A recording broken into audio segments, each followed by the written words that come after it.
आइए आज गोता लगाते हैं भारतीय संविधान की गहराइयों में। ये वो किताब है जो भारत के चलने का पूरा तौर तरीका तय करती है, हमारी शासन व्यवस्था की बिल्कुल बुनियाद। हमारे पास जो जानकारी है वो हिंदी में संविधान का एक अच्छा खासा खाका खींचती है, खासकर उनके लिए जो एसएससी, यूपीएससी या स्टेट पीसीएस जैसे इम्तिहानों की तैयारी कर रहे हैं। तो हमारा मकसद क्या है? इस बेहद अहम दस्तावेज की बनावट, इसकी खास बातों और वक्त के साथ इसमें आए बदलावों को तेजी से मगर ठीक से समझना। तो चलिए शुरू करते हैं। सबसे पहला सवाल मन में यही आता है, आखिर ये बना कब और मतलब कितना बड़ा है ये? हाँ, तो तारीखों पर गौर करें तो दो तारीखें बहुत अहम हैं। संविधान सभा ने इसे अपनाया 26 नवंबर 1949 को, लेकिन ये पूरी तरह लागू हुआ 26 जनवरी 1950 को, जिसे हम सब गणतंत्र दिवस के तौर पर मनाते हैं। और हाँ, इसे बनाने वाली ड्राफ्टिंग कमेटी के मुखिया थे डॉक्टर भीमराव अंबेडकर, जिन्हें अक्सर संविधान का शिल्पकार भी कहा जाता है। सबसे चौंकाने वाली बात शायद ये है कि ये दुनिया का सबसे लंबा लिखा हुआ संविधान है। सोचिए, जब ये बना था तब इसमें 395 अनुच्छेद, 22 भाग और 8 अनुसूचियां थीं। काफी विशाल। बिल्कुल विशाल। और ये सिर्फ शुरुआत थी। ये समझना जरूरी है कि ये कोई पत्थर की लकीर नहीं है। भारतीय संविधान एक जीता जागता दस्तावेज है। वक्त और देश की जरूरतों के हिसाब से ये लगातार बदलता और विकसित होता रहा है। आज की तारीख में देखें, यानी 2025 के आसपास, तो इसमें करीब 470 से भी ज्यादा अनुच्छेद, 25 भाग और 12 अनुसूचियां हो चुकी हैं। इतना ही नहीं, 2021 तक ही इसमें 105 बार संशोधन यानी बदलाव किए जा चुके हैं। ये आंकड़े ही बताते हैं कि कितना गतिशील है, कितना बदलता रहा है। ये बात वाकई दिलचस्प है कि ये स्थिर नहीं है। और एक और बात जो ध्यान खींचती है, हमारे स्रोत बताते हैं कि ये संविधान बनाते समय दुनिया भर के कई देशों से प्रेरणा ली गई। ये कहीं आसमान से नहीं टपका। जैसे कुछ बड़े उदाहरण देखें तो ब्रिटेन से संसदीय व्यवस्था ली, यानी वो प्रधानमंत्री और कैबिनेट वाली सरकार, और साथ ही कानून का राज, रूल ऑफ लॉ। अमेरिका के संविधान से मौलिक अधिकार, फंडामेंटल राइट्स, और वो न्यायिक पुनर्विलोकन का अहम सिद्धांत लिया। हाँ, न्यायिक पुनर्विलोकन यानी जुडिशियल रिव्यू, मतलब अदालत की वो ताकत जिससे वो संसद या सरकार के बनाए कानूनों की जांच कर सकती है कि वो संविधान के दायरे में है या नहीं। ये बहुत महत्वपूर्ण शक्ति है। हाँ, बिल्कुल। फिर आयरलैंड से राज्य के नीति निदेशक तत्व लिए गए, टीपीएसपी जिन्हें कहते हैं, जो सरकार को बताते हैं कि देश कैसे चलाना चाहिए, एक तरह से गाइडलाइंस। कनाडा से एक मजबूत केंद्र वाली संघीय व्यवस्था का मॉडल लिया। यहाँ तक कि उस समय के सोवियत संघ यूएसएसआर से मौलिक कर्तव्य लिए गए। और फ्रांस की क्रांति के नारे स्वतंत्रता, समानता, बंधुता, वो हमारे संविधान के आदर्श बने। और हाँ, संविधान में बदलाव कैसे किया जाए, इसकी प्रक्रिया दक्षिण अफ्रीका से सीखी गई। मतलब इतनी जगहों से विचार लिए गए। इन अलग अलग विचारों को भारतीय साँचे में ढाला गया। ये आंख बंद करके नकल करना नहीं था। संविधान बनाने वालों ने बहुत सोच समझकर भारत की अपनी जमीनी हकीकत, यहाँ की विविधता, सामाजिक आर्थिक चुनौतियों को ध्यान में रखते हुए दुनिया के बेहतरीन विचारों को चुना और उन्हें भारत के लिए व्यवहारिक बनाया। ये कट कॉपी पेस्ट नहीं, बल्कि अडॉप्ट एंड अडैप्ट का बेहतरीन उदाहरण है, आप कह सकते हैं। सही कहा। सिर्फ नकल नहीं, बल्कि उसको भारतीयकरण किया गया, यहाँ के हिसाब से ढाला गया। तो अब सवाल उठता है कि इतने सारे विचारों, इतने सारे नियमों को एक साथ कैसे रखा गया? ये विशाल दस्तावेज मुनज़्ज़म कैसे है? स्रोत बताते हैं कि इसे मुख्य रूप से भागों और अनुसूचियों में बांटा गया है। शुरू में 22 भाग थे, अब 25 हैं। कुछ सबसे अहम भागों पर अगर नजर डालें तो कौन से होंगे? जरूर।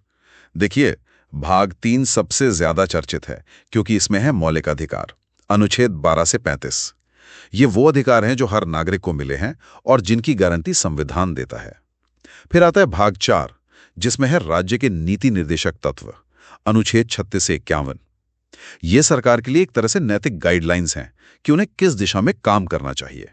भाग 4A बाद में जोड़ा गया। इसमें नागरिकों के मौलिक कर्तव्य हैं, अनुच्छेद 51A में। इसके बाद भाग 5 और 6 बहुत विस्तृत हैं, जो क्रमशः केंद्र सरकार और राज्य सरकारों की पूरी मशीनरी, मतलब राष्ट्रपति, संसद, सुप्रीम कोर्ट, राज्यपाल, विधानसभाएं, इन सब की बनावट और कामकाज बताते हैं। और संकट के समय के लिए भाग 18 में आपातकालीन प्रावधान है, इमरजेंसी वाले, अनुच्छेद 352 से 360। और हाँ, भाग एक्स अनुच्छेद 368 ये बताता है कि इस संविधान में बदलाव यानी संशोधन कैसे किया जा सकता है। अच्छा, ये तो हुई भागों की बात। ये एक तरह से संविधान के चैप्टर्स जैसे लगते हैं। लेकिन अनुसूचियों का क्या काम है? पहले 8 थीं, अब 12 हैं। ये क्यों जरूरी हैं? अनुसूचियां, हाँ, ये एक तरह से संविधान की सहायक सूचियां हैं। इनमें वो जानकारियां या लिस्ट होती हैं जिन्हें मुख्य अनुच्छेदों में डालने से वो बहुत लंबे और बोझिल हो जाते हैं। ये संविधान को ज्यादा साफ सुथरा और पढ़ने लायक बनाती हैं, कह सकते हैं। उदाहरण के तौर पर अनुसूची 7 बहुत महत्वपूर्ण है। इसमें केंद्र और राज्यों के बीच शक्तियों का बंटवारा 3 सूचियों में किया गया है: संघ सूची, राज्य सूची और समवर्ती सूची। मतलब कौन किस विषय पर कानून बना सकता है, ये वहां साफ है। अनुसूची 8 में भारत की 22 मान्यता प्राप्त भाषाओं की लिस्ट है। अनुसूची 10 दल बदल विरोधी कानून से जुड़ी है, एंटी डिफेक्शन लॉ, जिसे 1985 में जोड़ा गया था ताकि वो विधायकों सांसदों के पार्टी बदलने पर कुछ रोक लगे। और अनुसूची 11 और 12 जिन्हें 1992 में 73वें और 74वें संशोधन से जोड़ा गया, वो क्रमशः पंचायतों और नगर पालिकाओं को संवैधानिक दर्जा और शक्तियां देती हैं। तो ये अनुसूचियां व्यवहारिक कामकाज के लिए बहुत अहम हैं। समझ गए। तो भागों में मुख्य सिद्धांत और संरचना है और अनुसूचियों में वो सारी डिटेल्स, लिस्ट वगैरह है। अब अगर हम संविधान की आत्मा या इसकी पहचान की बात करें, तो वो कौन सी मुख्य बातें हैं जो इसे परिभाषित करते हैं? स्रोत किन विशेषताओं पर जोर देते हैं? कई मुख्य विशेषताएं हैं। पहली तो यही कि ये दुनिया का सबसे बड़ा लिखित संविधान है। ये तो है ही। दूसरी, इसमें संसदीय शासन प्रणाली है, जैसी ब्रिटेन में है। मतलब जहां कार्यपालिका यानी सरकार, विधायिका यानी संसद के प्रति जवाबदेह होती है। ठीक है। तीसरी, स्वतंत्र न्यायपालिका, जुडिशरी का इंडिपेंडेंट होना बहुत जरूरी है ताकि वो बिना किसी दबाव के काम कर सके और नागरिकों के अधिकारों की रक्षा करे। ठीक है। चौथी, एकल नागरिकता है, यानी आप सिर्फ भारत के नागरिक हैं, किसी राज्य के अलग से नहीं। जैसा अमेरिका में होता है ना, स्टेट और फेडरल सिटीजनशिप, वैसा नहीं है। पांचवी, ये एक धर्मनिरपेक्ष राज्य, सेक्युलर स्टेट की स्थापना करता है। मतलब राज्य का अपना कोई धर्म नहीं होगा और वो सभी धर्मों के साथ समान व्यवहार करेगा। ठीक है। और छठी, सार्वभौमिक वयस्क मताधिकार, यूनिवर्सल एडल्ट फ्रेंचाइज, यानी 18 साल से ऊपर के हर नागरिक को वोट देने का अधिकार, बिना किसी भेदभाव के। ये उस समय के लिहाज से बहुत क्रांतिकारी कदम था जब ये लागू हुआ। ये विशेषताएं तो इसके बाहरी ढांचे और मूल चरित्र को दर्शाती हैं। लेकिन जब हम थोड़ा और गहराई में जाते हैं तो कुछ और बारीकियां सामने आती हैं। जैसे आपने मौलिक अधिकारों और नीति निदेशक तत्वों का जिक्र किया, इनमें क्या फर्क है या इसके संघीय ढांचे के बारे में क्या खास बात है? हाँ, ये बहुत अहम नुकते हैं। पहली बात, मौलिक अधिकार भाग 3 और राज्य के नीति निदेशक तत्व भाग 4 में एक बुनियादी फर्क है। मौलिक अधिकार न्यायोचित हैं, मतलब जस्टिशिएबल। अगर सरकार इनका उल्लंघन करती है तो आप सीधे अदालत जा सकते हैं इन्हें लागू करवाने के लिए। लेकिन नीति निदेशक तत्व गैर न्यायोचित हैं, नॉन जस्टिशिएबल। ये सरकार के लिए नैतिक निर्देश हैं, पर आप इन्हें लागू करवाने के लिए कोर्ट नहीं जा सकते। हालांकि कोर्ट संविधान की व्याख्या करते समय इनका ध्यान जरूर रखती है। अच्छा, मतलब कोर्ट नहीं जा सकते इनके लिए सीधे तौर पर? हाँ, सीधे तौर पर नहीं। दूसरी बात, भारत के ढांचे को अक्सर अर्धसंघीय यानी क्वाजी फेडरल कहा जाता है। इसका मतलब है कि ऊपरी तौर पर तो ये संघीय यानी फेडरल लगता है, केंद्र और राज्यों के बीच शक्तियों का बंटवारा है, सब है। लेकिन कई मामलों में और खासकर इमरजेंसी जैसी स्थितियों में शक्तियां केंद्र सरकार के पास ज्यादा चली जाती हैं। तो इसमें एकात्मक यानी यूनिटरी व्यवस्था की तरफ झुकाव भी दिखता है। शायद देश की एकता और अखंडता बनाए रखने के लिए ऐसा मॉडल जरूरी समझा गया। अच्छा, तो पूरी तरह फेडरल नहीं, क्वाजी फेडरल। हाँ, कह सकते हैं। और तीसरी बात, संविधान संशोधन की प्रक्रिया अनुच्छेद 368। ये ना तो अमेरिका की तरह बहुत ज्यादा कठोर है जहां बदलाव करना बेहद मुश्किल है, और ना ही ब्रिटेन की तरह एकदम लचीली जहां सामान्य कानून की तरह संविधान बदला जा सकता है। भारत में इन दोनों का मिश्रण है। कुछ हिस्सों को संसद साधारण बहुमत से बदल सकती है, कुछ के लिए विशेष बहुमत चाहिए, यानी 2/3 सदस्यों का समर्थन, और कुछ सबसे अहम बदलावों के लिए विशेष बहुमत के साथ साथ कम से कम आधे राज्यों की विधानसभाओं की सहमति भी जरूरी होती है। तो इस संतुलन साधने की कोशिश है, स्थिरता भी रहे और जरूरत पड़ने पर बदलाव भी हो सके। ये संतुलन वाली बात काफी महत्वपूर्ण लगती है। और इन सब के ऊपर है संविधान की प्रस्तावना, प्रिएम्बल, जिसे अक्सर संविधान की आत्मा या कुंजी कहा जाता है। स्रोत बताते हैं कि ये चंद पंक्तियां पूरे संविधान का सार, उसका दर्शन बता देती हैं। इसमें क्या लिखा है? प्रस्तावना शुरू होती है, हम भारत के लोग, इन शब्दों से। ये दिखाता है कि संविधान की असली ताकत जनता में है। ये घोषणा करती है कि भारत एक संप्रभु यानी सॉवरेन, अपने फैसले खुद लेने वाला, समाजवादी यानी सोशलिस्ट, सामाजिक और आर्थिक समानता पर जोर देने वाला, पंथनिरपेक्ष यानी सेक्युलर, सभी धर्मों का सम्मान करने वाला, लोकतांत्रिक यानी डेमोक्रेटिक, जनता द्वारा चुनी गई सरकार वाला, गणराज्य यानी रिपब्लिक, जहां देश का प्रमुख चुना हुआ होगा, वंशानुगत राजा ने रानी नहीं। और इसका लक्ष्य क्या है?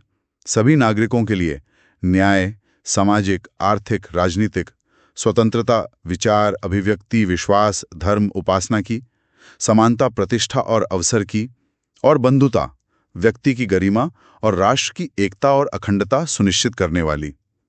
ये शब्द बहुत गहरे मायने रखते हैं, हर एक शब्द। वाकई ये तो पूरे संविधान का निचोड़ लगता है एक तरह से। लेकिन क्या इस प्रस्तावना को भी मौलिक अधिकारों की तरह अदालत में लागू करवाया जा सकता है? मतलब अगर सरकार इसके हिसाब से काम ना करे तो? न्यायोचित नहीं है, जस्टिशिएबल नहीं है। आप सिर्फ प्रस्तावना के आधार पर कोर्ट में केस नहीं कर सकते। लेकिन, एक बहुत बड़ा लेकिन है यहां पर, केशवानंद भारती मामला 1973 में सुप्रीम कोर्ट ने एक ऐतिहासिक फैसला दिया।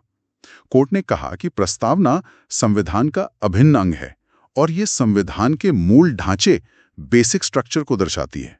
अच्छा, मूल ढांचा, बेसिक स्ट्रक्चर। हाँ, इसका मतलब ये हुआ कि संसद संविधान में संशोधन तो कर सकती है अनुच्छेद 368 के तहत, लेकिन वो मूल ढांचे को नहीं बदल सकती जो संविधान की नींव है, और प्रस्तावना उस मूल ढांचे को समझने में मदद करती है। ये भी याद रखना अहम है, जैसा आपने कहा था कि समाजवादी और पंथ निरपेक्ष शब्द मूल प्रस्तावना में नहीं थे। इन्हें 42वें संविधान संशोधन 1976 के जरिए जोड़ा गया था। ये 42वां संशोधन तो बार बार सुनने में आता है। लगता है ये काफी बड़ा बदलाव रहा होगा। जैसा कि हमने शुरू में कहा कि संविधान स्थिर नहीं है, ये संशोधनों से बदला है। तो ये 42वां और शायद 44वां संशोधन, ये क्यों इतने अहम माने जाते हैं? बिल्कुल, 42वां संशोधन 1976 इतना व्यापक था कि उसे कई बार लघु संविधान या मिनी कॉन्स्टिट्यूशन तक कह दिया जाता है। ये इमरजेंसी के दौरान लाया गया था और इसने संविधान के कई हिस्सों में बड़े बदलाव किए। प्रस्तावना में शब्द जोड़ने के अलावा इसने मौलिक कर्तव्यों को जोड़ा, राष्ट्रपति को कैबिनेट की सलाह मानने के लिए बाध्य किया, बाद में इसमें थोड़ी ढील दी गई, और सुप्रीम कोर्ट और हाई कोर्ट की न्यायिक पुनर्वलोकन की शक्तियों को कम करने की कोशिश की गई थी। ओहो, काफी कुछ बदला था। हाँ, इसके तुरंत बाद जब सरकार बदली तो 44वां संशोधन 1978 लाया गया। इसका मुख्य उद्देश्य 42वें संशोधन द्वारा लाए गए कुछ अलोकतांत्रिक समझे जाने वाले बदलावों को पलटना था। इसने न्यायिक पुनर्विलोकन की शक्ति को फिर से स्थापित किया, राष्ट्रपति को कैबिनेट की सलाह एक बार पुनर्विचार के लिए लौटाने का अधिकार दिया, और सबसे बड़ा बदलाव ये किया कि संपत्ति के अधिकार को मौलिक अधिकारों की सूची से हटा दिया। अरे हाँ, ये बहुत बड़ी बात थी। बिल्कुल, पहले ये अनुच्छेद 19(1)(f) और 31 के तहत मौलिक अधिकार था, अब ये सिर्फ एक कानूनी अधिकार है अनुच्छेद 300(a) के तहत। यानी एक संशोधन ने बड़े बदलाव किए और अगले ने उनमें से कुछ को सुधारा और संपत्ति के अधिकार जैसे मुद्दे पर स्थिति साफ की। इनके अलावा भी तो कई संशोधन हुए होंगे जिन्होंने आज के भारत पर असर डाला है। स्रोत कुछ और जरूरी संशोधनों का जिक्र करते हैं? हाँ बिल्कुल, कई और संशोधन हैं जिन्होंने शासन और समाज पर गहरा असर डाला है। जैसे 73वां और 74वां संशोधन 1992, ये तो मील के पत्थर हैं। इन्होंने पंचायतों, गांव में और नगरपालिकाओं, शहरों में कुछ संवैधानिक दर्जा दिया, उनको शक्तियां और जिम्मेदारियां सौंपी। इससे लोकतंत्र जमीनी स्तर तक पहुंचा, जिसे हम स्थानीय स्वशासन या लोकल सेल्फ गवर्नमेंट कहते हैं। हाँ, ये तो बहुत बड़ा कदम था लोकतंत्र के लिए। बिल्कुल। फिर 86वां संशोधन 2002, इसने शिक्षा के अधिकार को मौलिक अधिकार बनाया। अब 6 से 14 साल के हर बच्चे को मुफ्त और अनिवार्य शिक्षा पाने का हक है। अनुच्छेद 21A जोड़ा गया। इसने डीपीएसपी के एक अनुच्छेद 45 और एक मौलिक कर्तव्य 51A में भी इसी से जुड़े बदलाव किए। शिक्षा का अधिकार, हाँ, ये भी बहुत जरूरी था। फिर 101वां संशोधन 2016, इसने पूरे देश में वस्तु एवं सेवा कर यानी जीएसटी लागू किया। ये भारत के अप्रत्यक्ष कर सिस्टम में अब तक का सबसे बड़ा सुधार माना जाता है, जिसका लक्ष्य था एक राष्ट्र एक कर। जीएसटी तो हम सब जानते हैं। हाँ, और एक और हालिया 105वां संशोधन 2021, इसने राज्यों को सामाजिक और शैक्षिक रूप से पिछड़े वर्गों यानी ओबीसीज की अपनी सूची बनाने और बनाए रखने का अधिकार फिर से दिया। सुप्रीम कोर्ट के एक फैसले के बाद थोड़ी अस्पष्टता आ गई थी, उसे संशोधन ने दूर किया। तो ये उदाहरण दिखाते हैं कि कैसे संविधान समय के साथ बदलती सामाजिक जरूरतों, आर्थिक सुधारों और शासन की नई चुनौतियों का जवाब देने के लिए खुद को ढालता रहता है। तो कुल मिलाकर अगर हम आज की चर्चा को समेटें तो हमने देखा कि भारतीय संविधान कैसे बना, किन स्रोतों से उसने प्रेरणा ली, उसकी बनावट कैसी है, भागों और अनुसूचियों में बंटावा, उसकी मुख्य विशेषताएं क्या हैं, प्रस्तावना में उसका दर्शन क्या है, और कैसे वो संशोधनों के जरिए लगातार विकसित होता रहा है, बदलता रहा है। ये सचमुच एक विशाल जीता जागता दस्तावेज है, दुनिया भर के ज्ञान से सीखकर बना, पर अपनी मिट्टी से जुड़ा हुआ, एकदम अनोखा। निश्चित रूप से ये एक ऐसा फ्रेमवर्क है जो एक तरफ व्यक्ति के अधिकारों और आजादी को महत्व देता है, तो दूसरी तरफ राज्य की सामाजिक और आर्थिक जिम्मेदारियों को भी रेखांकित करता है, और साथ ही देश की एकता और अखंडता को बनाए रखने पर जोर देता है। इन सब के बीच संतुलन साधना ही इसकी खूबी है, और ये संतुलन कोई स्थिर चीज नहीं है। अदालतों द्वारा इसकी व्याख्या, संसद द्वारा इसमें संशोधन और समाज में इस पर होने वाली बहसें, ये सब मिलकर इसे लगातार प्रासंगिक बनाए रखती हैं। और अब जब हम इस चर्चा के अंत में हैं तो एक सवाल सोचने के लिए छोड़ जाते हैं, ये देखते हुए कि हमारा संविधान बाहरी विचारों और अपनी देसी ज़रूरतों का एक अनूठा संगम है, तो भविष्य में इसकी व्याख्या और इसमें होने वाले बदलाव 21वीं सदी में भारत के अपने रास्ते को किस तरह से आकार देते रहेंगे, ये सोचने वाली बात है।